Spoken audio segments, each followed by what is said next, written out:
Big time fight coming up this weekend at lightweight. This is an all-timer. You have the Lil Heathen, Jeremy Stephens. Now, don't do that at the weigh-ins. They won't allow it anymore. He's taking on Mateusz Gamrot. Gamer is the nickname, former KSW lightweight champ from 2016 to 2020. And this is a guy that it was like, listen, he's been knocking on the UFC's door for a long time. And sometimes you see champions with other organizations.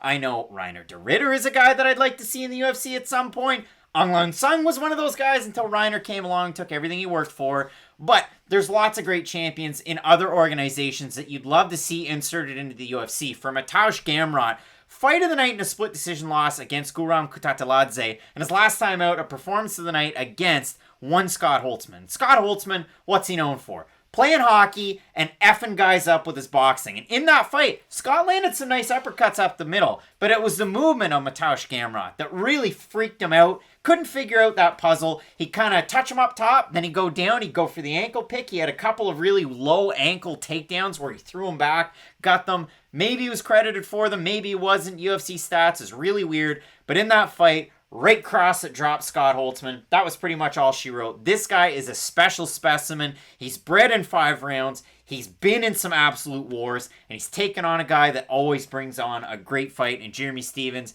And Drakkar Klose, if you're out there, hopefully you're doing well. Win, lose, or draw, or really, no matter what your personal opinion is of Jeremy Stephens, he does come to fight. And that's one of the few guarantees that I really do have on this fight card. Like, he's going to move forward, and he's going to throw big bombs. And against a guy like Mateusz Gamrot, it'll be interesting because if Gamrot has any weakness in his game, I would say it is his durability. He's not a guy like a Dustin Poirier or like a Justin Gaethje in this division where it's like, okay, they can just walk through pretty much whatever they get hit with and then respond with their own power. We did see in that Guram fight, and listen, Guram Kutateladze is like the dark horse of this division. There's a reason nobody wants to fight him. It's because he's super dynamic and he is a massive fighter for this weight class. But the one disturbing thing that happened in their fight was when Guram was able to defend the takedown attempts of Gamrot, and when he was able to land clean, he would hurt Gamrot to the point where he dropped him. I know the UFC stats only gives him credit for one, but he did hurt him on multiple occasions throughout that fight. And it was an interesting fight because it feels like the majority of the time that we're talking about Gamrot, we're talking about how good his striking is, his ability to switch stances, his ability to have not only power from both sides, but his ability to really just kind of be the same fighter from both stances.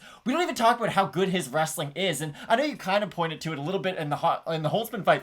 The only reason he was in the Guram fight was because of his wrestling and the fact that when he does have to just fall back on that, like, okay, the striking's not working out great for me. Do I have to go back to my roots as a wrestler? It works out well for him. And it was a really big talking point. I know Daniel Cormier brought it up as to when, okay, he lost to Guram, then he went to American Top Team. He was already a great fighter before that, and now he's training with guys like Mike Brown, like Jorge Masvidal, like Dustin Poirier. You're only going to get better after that. The crazy thing about Mateusz Gamrot is when you look at those fighters that he's training with and you go onto Instagram, you can play the Instagram game. It's weird. It's usually, again, people are pretty, vague about what they're doing, and they're usually pretty self-involved.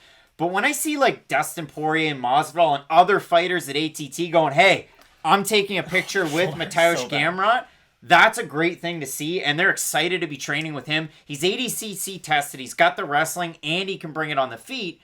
It's really impressive. But again, Jeremy Stephens does have that nuclear option, which has caused Gamrot issues in the past. And listen, I'll throw myself under the bus. I probably think Jeremy Stephens is at least like 10 to 20% better than he is, because I do like the war Jeremy Stephens factor. And I know I brought it up in the D-Rod fight where he will make fights closer than they have to be. Jeremy Stephens' recklessness will make the skill gap closer than it probably should be. Like, I think Mateusz Gamrot, is he a more technical striker than Jeremy Stephens? Without a doubt. Can he fight from both stances? He's throwing more kicks? Yes. He's the much more polished fighter. But even at 155 pounds, you have to remember, Jeremy Stephens knocked out Rafael dos Anjos at this weight class. Like, he's not just a powerful puncher at featherweight. He's a guy whose power does translate across multiple weight classes. And that's the only little hesitation I have with being hardcore, oh, Gamrot's going to win this fight. The fact that Jeremy Stephens can land shots with weird power in weird situations can happen. And I know you're about to bring it up. That fight happened when I was in grade 5, so it was a while ago. But Jeremy Stephens always does have that 1% chance to land a big hook, and it's something you always do have to take into consideration. Jeremy Stephens knocked out Dos Anjos at UFC 91, Couture versus Lesnar, knockout of the night back in November of 2008. Wow.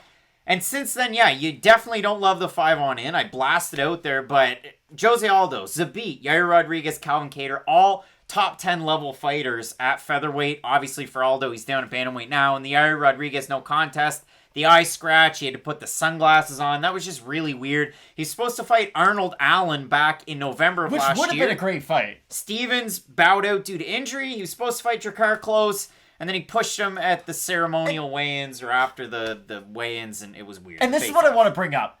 The UFC, again, I talked about this with Sean O'Malley last weekend. This is a very boxing UFC fight where it's like, hey, you're in the co-main event with Drakkar Klose. We're going to give you a big opportunity on a card, and then you're going to throw it away. Well, now you fight Mateusz Gamrot, who, although has a lot of the strengths that Drakkar Klose has, also has a much more well-rounded game than Drakkar Klose. Like, Klose is a great striker, but he's not really going to go out there shooting double legs into single legs and really throwing in a lot of wrestling transitions, whereas Gamrot, he will play the striking game with Jeremy Stephens. And if Jeremy Stephens even lands one decent shot on the feet, I do see Gamrot just immediately going into wrestling mode, and I just don't think Jeremy Stephens can keep up with the overall game of Mateusz Gamrot. 65% takedown defense for Jeremy Stephens. He's been in the UFC for eons. If you have a look at the odds for this one, for Mateusz Gamrot, open to -170. Wish I got him then. -229 right now. For Jeremy Stephens, he opened at a +145. He's a +184. And if you have a look over at the Topology votes, surprised us there to you, 1,075 total votes. 88% Gamrot, 48% by decision, 43% by knockout. For the 12% that have Stephens,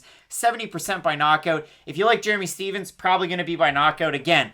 When Gamrot goes down and drops levels, even Holtzman was able to time some of those uppercuts. He is a boxer as well, but he must weigh like the middleweight limit when he steps in. He's huge. They always talk about it, but even poor Scott Holtzman gets hit, a la Benil Dariush. When I look at this fight, Jeremy Stephens has only lost upper echelon guys, while Gamrot's not in the top 15 or that near it. I'd say he's getting close, but he's not that near it.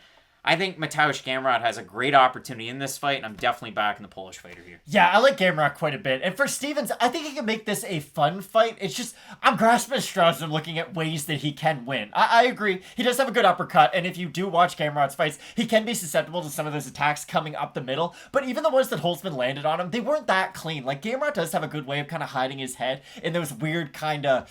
He shoots too far away. That's the one thing that's the one critique I have on Gamrot's game, where he does have really good footwork himself on the feet, but the problem is it's almost a double-edged sword where he moves so much. When he does try to initiate his own wrestling, he's shooting in from 6-7 feet away, and against upper echelon guys, like we bring up the Gaethjes of the division, like against those guys, you should probably fix that one hole in your game, but I don't think that's going to be an issue against a guy like Jeremy Stephens moving up a weight class to take on Gamrot. Both of us going with Poland's Mateusz Gamrot. Can't wait for the fight in our co-main event.